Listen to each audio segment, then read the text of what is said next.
Sir मेरा ये मानना है कि लाइफ में एक ऐसा टाइम आता है, एक ऐसी स्टेज आती है जहाँ पर बच्चे को ये डिसाइड करना होता है कि क्या करना है लाइफ में आगे। तो वहाँ पे सर मैंने देखा भी है, थोड़ा एक्सपीरियंस भी है ये इस चीज़ का कि सर बहुत सारे माँ बाप के जो पेरेंट्स के साथ जो इमोशंस हैं वो जुड़ जाते हैं उस चीज़ के साथ।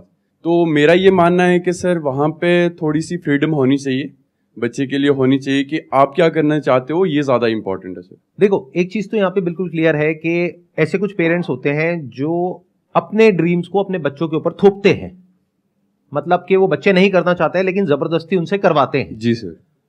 ये तो गलत है ही, इसमें तो कोई डिबेट वाली बात ही नहीं है, ये तो कोई भी इंसान बोल देगा कि हाँ ये तो गलत है। बट इसका एक दूसरा एक्सट्रीम भी है जो आजकल बहुत ज्यादा हो रहा है, इनफैक्ट इससे ज्यादा हो रहा है, कि वो पेरेंट्स जो थोड़ा सा वेल ऑफ है, यानी जिनके पास में ठीक ठाक पैसा है, वो क्या बोलते हैं अपने बच्चों को, तुम्हारा जो मन है वो करो। क्या ये ठीक है पेरेंटिंग?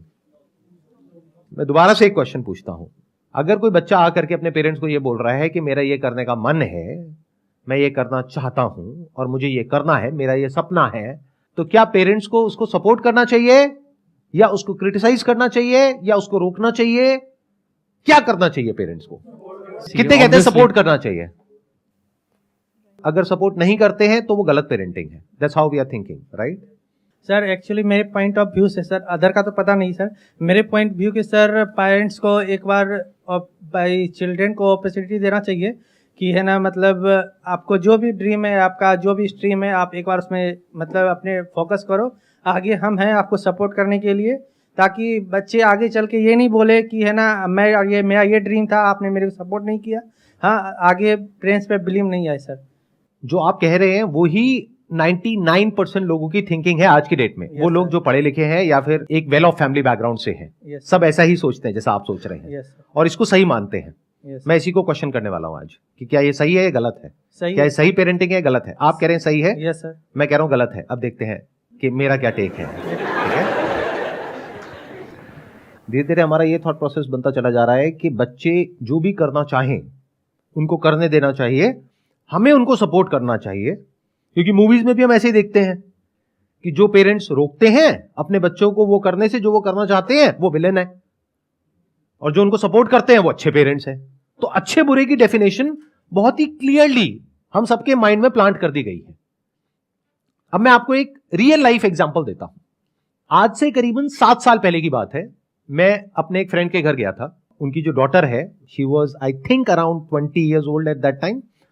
तो वैसे ही डिस्कशन हुआ कि भाई आगे क्या कर रहे हो, क्या सोच रहे हो एंड ऑल दैट स्टफ। तो उसने बोला कि मैं यूपीएससी की तैयारी करने के बारे में सोच रही हूं। तो मैंने कहा बहुत अच्छी बात है, उसके पीछे रीजन क्या है, क्यों करना चाहते हो?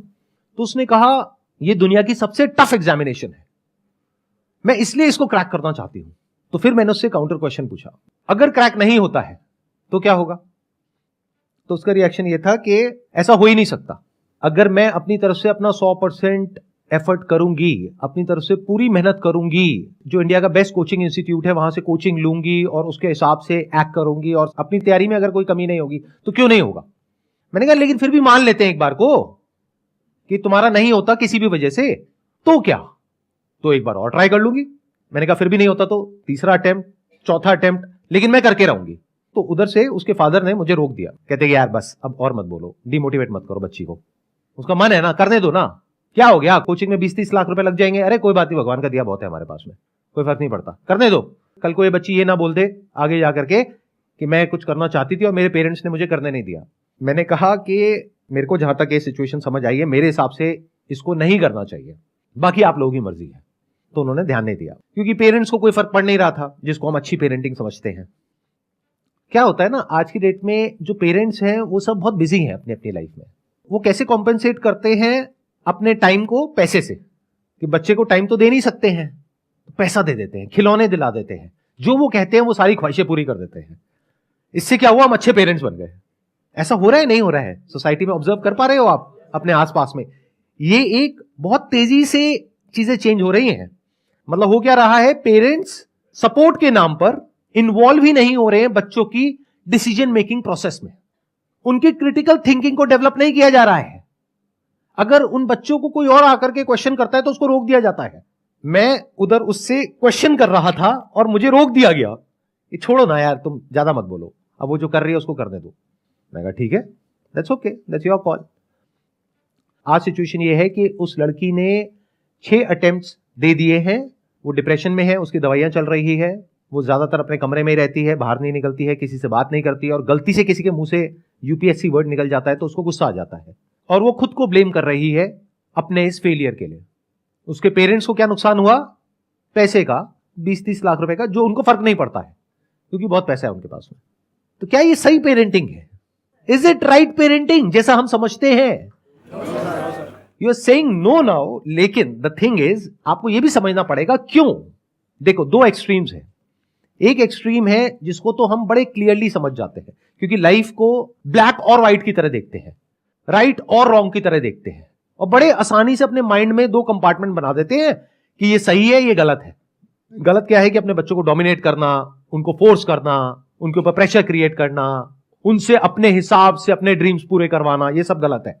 यहां तक तो हमको समझ आता है। तो हमने क्या सोचा, इसका ऑपोजिट सही होगा, जबकि एक्सट्रीम में आप कुछ भी करोगे वो गलत है। जैसे फॉर एग्जाम्पल कि आपने कहीं पे पढ़ लिया कि पानी कम पीना गलत होता है, तो इसका मतलब क्या निकाला हमने? पानी बहुत पीना चाहिए। तो क्या ये सही है? ये अगर एक एक्सट्रीम गलत है तो उसका दूसरा एक्सट्रीम भी गलत है। बट उसको समझने के लिए we need to have critical thinking abilities, जो बहुत सारे लोगों के पास में नहीं होती है, क्योंकि उसकी वजह से हमारी ब्रेन के ऊपर लोड आता है। And nobody wants any kind of load और any kind of complexity in life. तो हम चीजों को ओवर सिंप्लीफाई करके देखते हैं और उसी तरह से एक्ट करते हैं। तो अगर ये गलत है जिसकी हम बात कर रहे हैं, यानी अपने बच्चों को डोमिनेट करना, तो अपने बच्चों को पूरी तरह से फ्रीडम दे देना भी गलत है। क्योंकि जो बच्चे हैं उनके सपने पैदा कैसे होते हैं? ये वर्ड्स हम यूज करते हैं, मेरा पैशन है, मेरा इंटरेस्ट है, मेरा ड्रीम है। ये ड्रीम, पैशन, ये आता कहां से है? अरे मार्केटिंग की एक पूरी की पूरी दुनिया है जहां से आपको नॉन स्टॉप कुछ ना कुछ बेचा जा रहा है। कोई ऐसा एग्जामिनेशन जिसको क्रैक करना नेक्स्ट टू इम्पॉसिबल है, उसको इतना ज्यादा ग्लोरीफाई किया जा रहा है दुनिया में, उसके ऊपर वेब सीरीज बन गई है, और आने वाले टाइम में I will not be surprised अगर उसके ऊपर मूवीज भी बन जाए। तो सोशल मीडिया पे आप जहां भी जाओगे इस तरह के लोग आपको दिखेंगे। कौन दिखेंगे? वो जो डिप्रेशन में चले गए, एक भी नहीं दिखेगा। इसको अवेलेबिलिटी बायस बोलते हैं, अगर साइकोलॉजी के पॉइंट ऑफ व्यू से आप समझेंगे तो। यानी जितना डेटा हमारे पास में अवेलेबल होता है उसी के बेस पे हम अपने कंक्लूजन्स ड्रॉ कर लेते हैं और हमारी थिंकिंग उसी हिसाब से चलने लग जाती है। फॉर एग्जाम्पल, एक प्लेन क्रैश कर गया कहीं पर, और अब न्यूज चैनल्स में जहां देख रहे हो वहां पर यही आ रहा है, सोशल मीडिया पे यही आ रहा है कि ये प्लेन क्रैश कर गया, इसमें आग लग गई, इतने लोग मर गए। तो उस टाइम पे अगर आप किसी प्लेन में जाकर के बैठोगे तो आपको डर लगेगा, गाड़ी में नहीं लगेगा। जबकि डर लगना चाहिए गाड़ी में, क्योंकि वहां पे उससे 1000 गुना ज्यादा लोग मरते हैं। तो आपके एक्शन चेंज हो गए बेस्ड अपॉन जो डेटा आपको सर्व किया गया उसके अकॉर्डिंग। बट ये कौन समझ सकता है? वो जो मार्केटिंग को समझता है, बाकी लोग नहीं समझ सकते। तो ये चीज मैंने आज से 7 साल पहले ही देख ली थी, जब मैंने उससे क्वेश्चनिंग करनी शुरू करी थी कि एग्जैक्टली ये ड्रीम आ कहां से रहा है उसके माइंड में। एक ऐसे एग्जामिनेशन जिसको क्रैक करना नेक्स्ट टू इम्पॉसिबल है, उसके माइंड में ये थॉट ही कहां से आ रहा है कि मेरा हो जाएगा, और उसका जो अपोजिट थॉट है यानी कि नहीं होगा, जिसकी पॉसिबिलिटी होने से बहुत ज्यादा है, उस थॉट को ही वो एंटरटेन नहीं कर रही है, ना उसके पेरेंट्स एंटरटेन कर रहे हैं। तो ये तो बहुत डेंजरस हो गया। तो उस डेंजर को मैंने तभी देख लिया था, ना उसके पेरेंट्स देख पाए ना वो खुद देख पाई, क्योंकि जिस इंस्टीट्यूट में वो गई या जहां पर भी उसने देखा, जैसे भी डिसीजन लिया, जहां से भी ये ड्रीम क्रिएट हुआ, वहां पर उसको सिर्फ पॉजिटिव दिखाया गया, नेगेटिविटी की कहीं कोई बात नहीं करी गई। मुझे एक भी यूट्यूब चैनल ऐसा दिखा दो जो इसके बारे में बात कर रहा हो कि इसकी वजह से क्या नेगेटिव इफेक्ट्स आ रहे हैं सोसाइटी पर, यानी जो यूपीएससी की कोचिंग इंडस्ट्री है उसकी वजह से क्या नेगेटिव इफेक्ट्स आ रहे हैं हमारी सोसाइटी पर। बट जहां पर इन लोगों को एक हाई पेडेस्टल पे बिठाया जा रहा है, इस तरीके से प्रेजेंट किया जा रहा है कि किसी भी बच्चे में ये ड्रीम क्रिएट हो जाएगा कि मेरे को यूपीएससी क्रैक करना है, किसी भी। यानी अगर मैं 25 साल पीछे चला जाऊं तो मेरे अंदर भी क्रिएट हो जाएगा। ऐसी वेब सीरीज देखूंगा तो, या ऐसी मूवीज देखूंगा, या ऐसी बातें सुनूंगा, ऐसे लोगों को देखूंगा। किसको अच्छा नहीं लगता है जो आउटकम है वहां से जो मिलता है? आई एम नॉट श्योर आप लोग समझ पा रहे हो या नहीं समझ पा रहे हो मैं क्या बोल रहा हूं। ये बड़ा अलग है उससे जैसा कि हम सोचते हैं या हम देखते हैं। तो अब सवाल उठता है कि अगर मैं कह रहा हूं ये गलत स्टाइल ऑफ पेरेंटिंग है तो सही क्या है? या फिर अगर मैं अपने फ्रेंड की जगह होता तो मैं क्या करता? मैं अपनी बेटी से लड़ता नहीं, ना उसको रोकता, उससे क्वेश्चंस पूछता और ऐसे लोगों से उसको मिलवाता जो कि उसको सोचने पर मजबूर करे कि तुम जो कर रहे हो वो क्या कर रहे हो, और इसकी एक दूसरी साइड को भी देखने के लिए उसको फोर्स किया जाता, जिसको नेगेटिविटी नहीं कहते हैं, जिसको डिमोटिवेशन नहीं कहते, जिसको रियलिटी कहते हैं, इसको रियलिटी चेक कहते हैं। तो मैं क्या करता, कुछ भी करके रियलिटी चेक करवा देता, फिर जो मर्जी करो। यानी मान लो कि लाखों लोग एक पर्टिकुलर जगह से छलांग लगा रहे हैं नीचे समुद्र में, उसमें से कुछ लोग जो बच करके साइड तक आ रहे हैं उनको हीरो बनाया जा रहा है, बाकी के जो डूब गए मर गए उनका कोई अता पता ही नहीं है। तो मैं क्या करता, किसी भी तरीके से नीचे जाता समुद्र की गहराइयों में और फिर उसको दिखाता, देखो कितनी लाशें पड़ी हैं यहां पर, बाहर जो 10 लोग दिख रहे हैं सिर्फ वो नहीं है, इन लाखों कंकालों को भी देखो। अब बोलो अगर करना है तो करो। If you are okay with this also, because you could be next here, and if you are okay with that then do it, कोई दिक्कत नहीं है। मैं स्ट्रांगली आप लोगों को रिकमेंड करूंगा कि अपने करियर को चूज करने से पहले साइकोलॉजी के बारे में थोड़ा सा पढ़ो। अगर ज्यादा नहीं पढ़ सकते हो एटलीस्ट ह्यूमन बायसेस के बारे में पढ़ लो। इन बायसेस को मार्केटिंग एक्सपर्ट समझते हैं और उसको एक्सप्लॉइट करते हैं लोगों को बेवकूफ बनाने के लिए। मतलब इन बायसेस को पढ़ने के 2 तरीके हो सकते हैं। एक है आप पढ़ो और समझो कि 99.99% लोग कहां फंसने वाले हैं और इन बायसेस को यूज करो, किसी को भी फंसा दोगे आप। दूसरा तरीका हो सकता है इन बायसेस को पढ़ने का कि आप इसको पढ़ो और पढ़ करके समझो और इस चीज को ऑब्जर्व करो कि दुनिया में लोग कैसे इन टैक्टिक्स को यूज कर रहे हैं आपको फंसाने के लिए, किस तरह से फैक्ट्स को छुपाया जाता है, किस तरह से चीजों को इंटरपोलेट किया जाता है। मतलब जो चीज होती छोटी सी उसको बहुत बढ़ा चढ़ा करके दिखाया जाता है, किस तरह से कहानी क्रिएट होती है, एक नैरेटिव क्रिएट होता है आप लोगों के माइंड में, और वो इमोशंस कैसे ट्रिगर करते हैं आपकी ब्रेन को, जिसकी वजह से एक रेपिटेटिव पैटर्न बनता है और फिर आप उसमें जाकर के फंस जाते हो। अगर मेरी बात को एक बार को आपको रूल्ड आउट भी करना है कर दो। मुझे पता है जब भी वीडियो अपलोड होगी तो बहुत सारे लोग कहेंगे नहीं नहीं सर क्या बोल रहे हो, हम तो आए थे आपकी वीडियो देखने के लिए कि भाई मोटिवेट हो जाएंगे यहां से यूपीएससी को क्रैक करने के लिए, ये क्या बातें कर रहे हो सर। मैं क्या कह रहा हूं, मेरी बातों को छोड़ दो।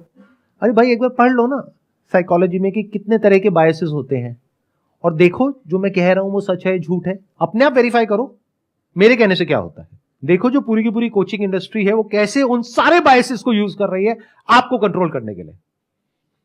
तो अगर मैं कह रहा हूं कि ये पेरेंटिंग करने का जो स्टाइल है वो गलत है, तो सही क्या है? सही ये है कि अपने बच्चों को हमेशा क्वेश्चंस पूछने के लिए एंटरटेन किया जाए बचपन से ही।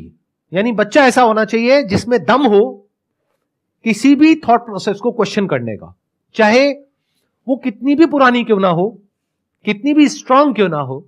मतलब कि वो जो बच्चा है अगर वो क्रिटिकली सोच पा रहा है, हर एक सिचुएशन की हर एक साइड को देख पा रहा है और एक वेल इन्फॉर्म्ड डिसीजन ले पा रहा है रियलिटी के बेस पे, यानी अगर वो रियलिटी तक पहुंच पा रहा है फिर डिसीजन ले रहा है, दैट इज गुड पेरेंटिंग।